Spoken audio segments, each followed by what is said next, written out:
നമസ്കാരം, മൂവി ബ്രാൻഡിലേക്ക് സ്വാഗതം. തമിഴ്നാട് മുഖ്യമന്ത്രി വിജയുടെ മകനും സംവിധായകനുമാണ് ജെയ്സൺ സഞ്ജയ്. വിജയുടെ മകൻ ജെയ്സൺ സഞ്ജയ് സംവിധായകനാകാൻ ഒരുങ്ങുന്നു എന്ന വാർത്ത ഇരു കൈകളും നീട്ടിയാണ് സിനിമാ പ്രേമികൾ സ്വീകരിച്ചത്. ഏറ്റവും കൂടുതൽ ആരാധകരുള്ള താരപുത്രനാണ് വിജയുടെ മകൻ ജെയ്സൺ സഞ്ജയ്. അച്ഛനൊപ്പം തന്നെ കുട്ടിക്കാലത്ത് ചില സിനിമകളിൽ സഞ്ജയും പ്രത്യക്ഷപ്പെട്ടിരുന്നു. അതുകൊണ്ട് തന്നെ അച്ഛനെ പോലെ തന്നെ ആരാധകർ മകനുമുണ്ട്. ഭാര്യ സംഗീതയുമായി വേർപിരിയാനുള്ള തീരുമാനം വിജയ് എടുത്ത ശേഷം മക്കളായ സഞ്ജയും സാക്ഷിയും നടനിൽ നിന്നും അകന്നു എന്ന തരത്തിലുള്ള പ്രചരണങ്ങളായിരുന്നു വന്നിരുന്നത്. അച്ഛൻ മുഖ്യമന്ത്രിയായി സത്യപ്രതിജ്ഞ ചെയ്ത് കാണാൻ പോലും വരാതെ തങ്ങൾ അമ്മയ്ക്കൊപ്പമാണെന്ന് ഉറക്കെ പ്രഖ്യാപിക്കുകയാണ് മക്കളെന്നായിരുന്നു സോഷ്യൽ മീഡിയയിൽ പുറമെ വന്നിരുന്നത്. ഇതിനിടെ ജെയ്സൺ സഞ്ജയ് നൽകിയ ഏറ്റവും പുതിയ അഭിമുഖവും അതിൽ പറഞ്ഞ വാക്കുകളും വലിയ രീതിയിൽ ചർച്ചയാവുകയും ചെയ്തിരുന്നു. ഇപ്പോഴിതാ തന്റെ ചെറുപ്പത്തിൽ നടന്ന ഒരു രസകരമായ സംഭവം പങ്കുവച്ചിരിക്കുകയാണ് ജെയ്സൺ സഞ്ജയ്. വീട്ടുകാരെ അറിയാതെ രാത്രി കാർ ഓടിച്ചു പോയതിനെ തുടർന്ന് കുടുംബത്തിലുണ്ടായ പ്രശ്നങ്ങളെക്കുറിച്ചാണ് താരം അടുത്തിടെ നൽകിയ അഭിമുഖത്തിൽ വെളിപ്പെടുത്തിയത്. വീട്ടിൽ അമ്മ സംഗീത ഒരു സ്പൈ പോലെയാണെന്നും ജെയ്സൺ തമാശ രൂപേണ പറയുന്നുണ്ട്. അമ്മ വീട്ടിലെ ഒരു അപ്രഖ്യാപിത ഡിറ്റക്റ്റീവാണ്. ഞാൻ എന്തെങ്കിലും കള്ളത്തരം കാണിച്ച് മാറി നിൽക്കുവാൻ ശ്രമിച്ചാൽ അമ്മ അപ്പോൾ തന്നെ പിടികൂടും. ജെയ്സൺ പറയുന്നത് ഇങ്ങനെയായിരുന്നു. തന്റെ ജീവിതത്തിൽ വലിയൊരു ബഹളമുണ്ടായത് വഴിവെച്ച സംഭവം ജെയ്സൺ ഓർത്തെടുക്കുകയായിരുന്നു. ഒരിക്കൽ വീട്ടിൽ എല്ലാവരും ഉറങ്ങിയ സമയം നോക്കി ഞാൻ ആരോടും പറയാതെ രാത്രി കാർ എടുത്ത് പുറത്തു പോവുകയായിരുന്നു. രാവിലെയാണ് തിരികെ എത്തിയത്. ആ സമയത്ത് എന്റെ മൊബൈൽ ഫോണും സ്വിച്ച് ഓഫ് ആയിരുന്നു. തിരിച്ചെത്തിയപ്പോഴാണ് കാര്യത്തിന്റെ ഗൗരവം ജെയ്സൺ മനസ്സിലാക്കുന്നത്. രാത്രി മുഴുവൻ കാണാതായതോടെ വീട്ടുകാർ വല്ലാതെ ഭയന്നിരുന്നു. പോലീസിൽ പരാതി നൽകാൻ ഒരുങ്ങുന്നതിന് ഇടയിലാണ് ജെയ്സൺ തിരിച്ചെത്തുന്നത്. തുടർന്ന് വലിയൊരു സീൻ തന്നെ വീട്ടിൽ ഉണ്ടായി എന്നാണ് താരം കൂട്ടിച്ചേർക്കുന്നത്. കുടുംബത്തിലെ തമാശകൾക്കപ്പുറം തന്റെ സഹോദരി സാക്ഷിയുമായി ഉള്ള ആഴത്തിലുള്ള ബന്ധത്തെക്കുറിച്ചും താരം തുറന്നു പറയുന്നുണ്ടായിരുന്നു. കുടുംബത്തിൽ തനിക്ക് ഏറ്റവും അടുത്ത ബന്ധമുള്ളത് സഹോദരിയോടാണെന്നും ദിവസവും സംസാരിക്കാറുണ്ടെന്നും തുറന്നു പറയുന്നുണ്ട്. ഉപരിപഠനത്തിനായി ഇരുവരും വീട്ടിൽ നിന്ന് മാറി നിൽക്കാൻ തുടങ്ങിയതോടെയാണ് ഈ ആത്മബന്ധം കൂടിയതെന്നും അദ്ദേഹം പറയുന്നുണ്ട്. ലണ്ടനിൽ സിനിമാ പഠനത്തിനായി പോയ സമയത്ത് വീഡിയോ കോളിലൂടെയും ഇരുവരും സംസാരിക്കാറുണ്ടായിരുന്നുവെന്നും അപ്പോൾ ബന്ധങ്ങൾ കൂടുതൽ ദൃഢപ്പെട്ടു എന്നുമാണ് സഹോദരൻ പറയുന്നത്. സഹോദരിയും വലിയൊരു സിനിമാ പ്രേമിയാണെന്നും സിനിമയെക്കുറിച്ച് കൃത്യമായ അഭിപ്രായങ്ങൾ തുറന്നു പറയാറുണ്ടെന്നും ജെയ്സൺ വ്യക്തമാക്കുന്നുണ്ട്.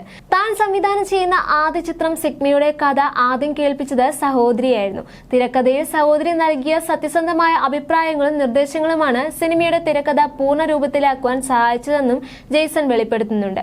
അതുപോലെ തന്നെ അച്ഛൻ വിജയുടെ മുഖ്യമന്ത്രി പദം തനിക്കും സഹോദരിക്കും കുടുംബത്തിനും ഒന്നടങ്കം വലിയൊരു ഉത്തരവാദിത്തമാണ് കൊണ്ടുവന്നിരിക്കുന്നതെന്നാണ് ജെയ്സൺ സഞ്ജയ് പറയുന്നത്. അച്ഛന്റെ വിജയം ചരിത്രപരമായ വിപ്ലവമാണ് തമിഴ്നാട്ടിൽ ഉണ്ടാക്കിയതെന്നും നൽകിയ അഭിമുഖത്തിൽ സഞ്ജയ് പറയുന്നുണ്ട്. ജെയ്സൺ സ്റ്റാത്തത്തിന്റെ ഒരു ഹോളിവുഡ് സിനിമ സംവിധാനം ചെയ്യാൻ അവസരം ലഭിച്ചാൽ അതിൽ നിന്ന് ഏത് നടനെ കൊണ്ടുവരും എന്ന ചോദ്യത്തിന് അപ്പ എന്നായിരുന്നു സഞ്ജയുടെ മറുപടി. അഭിനയത്തിൽ ഇഷ്ടമല്ലെന്നും സിഗ്മ ഇറങ്ങുന്നതുവരെ തൽക്കാലം അഭിനയത്തിലേക്ക് ഇല്ലെന്നും സഞ്ജയ് വെളിപ്പെടുത്തുന്നുണ്ട്. കുട്ടിക്കാലത്ത് നിരവധി സിനിമാ സെറ്റുകളിൽ പോയിട്ടുണ്ടായിരുന്നു. അതുകൊണ്ട് തന്നെ ഇതൊക്കെ ഒരു നോർമൽ ആയി കാണാൻ ചെറുപ്പത്തിലേ സാധിച്ചിട്ടുണ്ട്.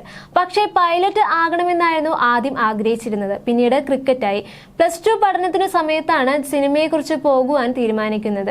ചെറുപ്പം മുതലേ കഥ പറയുവാൻ ഭയങ്കര ഇഷ്ടമായിരുന്നു. പിന്നീട് മനസ്സിൽ വരുന്ന കഥകളെല്ലാം എടുത്ത് എഴുതുവാൻ തുടങ്ങി. അങ്ങനെ കാനഡയിൽ ഒരു ഫിലിം മേക്കിംഗ് കോഴ്സ് പഠിക്കാൻ ചേർന്നു.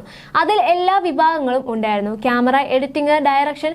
അവിടെ നിന്ന് തന്നെ ചില സ്റ്റാർട്ടപ്പ് കമ്പനികൾക്ക് വേണ്ടി ആഡ് ഫിലിം ഷൂട്ടുകൾ ചെയ്യാൻ തുടങ്ങി. അവിടെ വെച്ച് തന്നെ ടൊറന്റോ ഫിലിം ഫെസ്റ്റിവലിൽ വോളണ്ടിയറായി പ്രവർത്തിക്കുവാനും സാധിച്ചിരുന്നു. ആ സമയത്ത് ഒരുപാട് വേൾഡ് സിനിമകൾ കണ്ടിരുന്നു. സിനിമ കാണുന്ന രീതി തന്നെ മാറിയിരുന്നു. അന്ന് ആ സമയത്ത് നിവിൻ പോളി സാറിന്റെ മൂത്തോൻ എന്ന സിനിമ അവിടെ പ്രീമിയർ ചെയ്തിരുന്നു. ഇതിന്റെ ഭാഗമായി നടന്ന Q&A സെക്ഷനിൽ അദ്ദേഹത്തെ പരിചയപ്പെടുവാനും സാധിച്ചിരുന്നു. സാറിന് ഓർമ്മയുണ്ടോ എന്നറിയില്ല. അങ്ങനെ നാട്ടിൽ തിരികെ എത്തിയ ശേഷം സിനിമ ചെയ്യുവാൻ തീരുമാനിക്കുകയായിരുന്നു. സിഗ്മയുടെ കഥ പറയുമ്പോൾ മുൻപേ അച്ഛൻ സുഹൃത്തായ സഞ്ജീവ് അങ്കിളിനോട് ഈ വിഷയം ഞാൻ പറഞ്ഞിരുന്നു. മാത്രമല്ല ഞാൻ എന്റേതായ ഒരു ടീമിനെയും ഉണ്ടാക്കിയിരുന്നു. അങ്ങനെ ഈ സിനിമയുടെ കഥ ഞങ്ങൾ ഒരുമിച്ച് ചർച്ച ചെയ്ത ശേഷമാണ് ലൈക്കയോട് പോയി പറയുന്നത്. അവർ ഒരുപാട് കഥ കേൾക്കുന്നവരാണ്. ഈ കഥ ഇഷ്ടമാകുമോ എന്ന് പോലും അറിയുന്നുണ്ടായിരുന്നില്ല.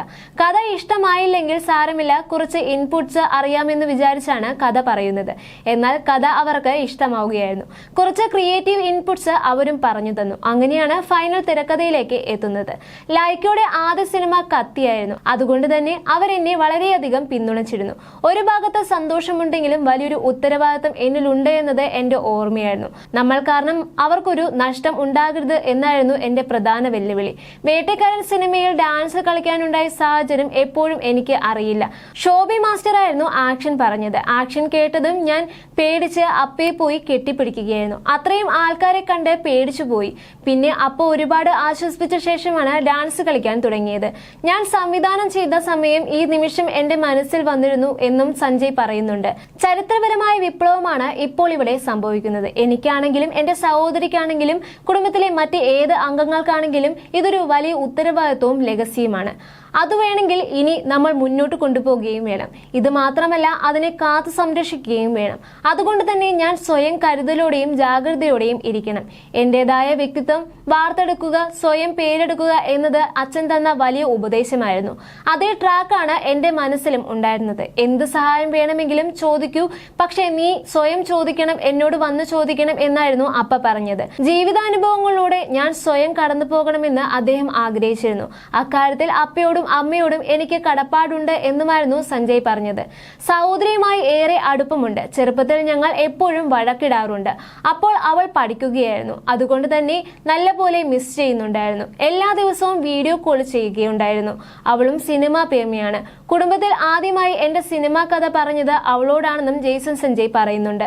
അവളും നല്ലപോലെ സംസാരിക്കും, ഉള്ള കാര്യം ഉള്ള പോലെ പറയുന്ന ആളാണ് എന്നുമായിരുന്നു സഞ്ജയ് പറഞ്ഞത്.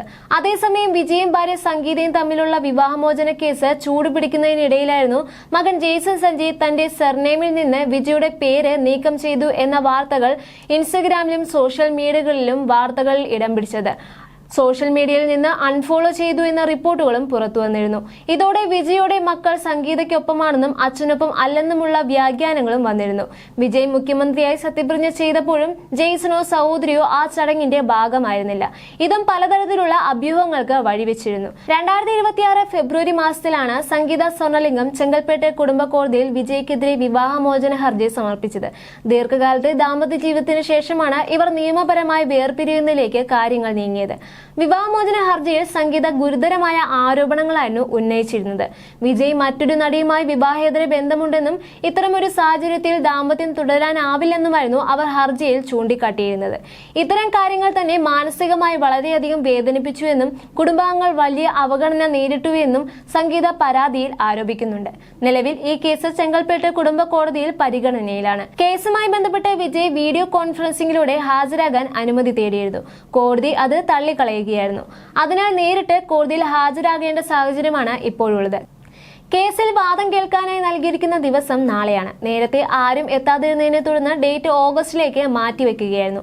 സ്വത്തുക്കളുടെ വിഭജനം, നഷ്ടപരിഹാരം, മക്കളുടെ സംരക്ഷണം എന്നിവ സംബന്ധിച്ച ചർച്ചകൾ നടന്നതായിട്ടും റിപ്പോർട്ടുകൾ വന്നിരുന്നു. എന്നിരുന്നാലും വിഷയത്തിൽ വിജയോ സംഗീതയോ ഇതുവരെയും ഔദ്യോഗികമായ പ്രതികരണങ്ങൾ ഒന്നും തന്നെ നടത്തിയിട്ടില്ല. സ്വകാര്യത മാനിച്ച് ഇരുവരും മൗനം പാലിക്കുകയാണ് എന്നതാണ് റിപ്പോർട്ട്. ഇനി നാളെ ഇതിൽ എന്തായിരിക്കും സംഭവിക്കാൻ പോവുക എന്നതാണ് ഏവരും ഉറ്റുനോക്കുന്ന പ്രധാന വിഷയം.